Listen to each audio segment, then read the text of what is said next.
Moja verzija fit piščančjih zrezkov v naravni omaki z idejo za postrežbo. Piščančjim zrezkom utremo sol, česen in poper. Pustimo jih stati vsaj 30 minut. V vodo vmešamo paradižnikov koncentrat in škrob.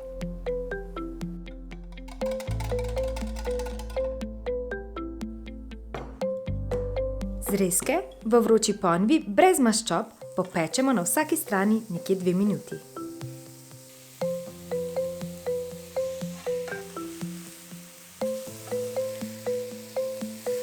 Takšne zalijemo z jušno osnovo ali juho. Kuhamo nekaj minut, nato pa dodamo mešanico s škrobom.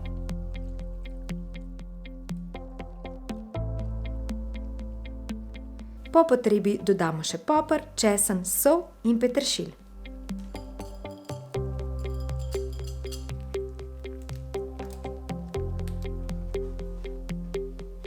Postrežemo želeno prilogo, lahko pa na hitro dodamo še malce smetane, njoke ali testenine, pa imate obrok končan. Pa dober tek!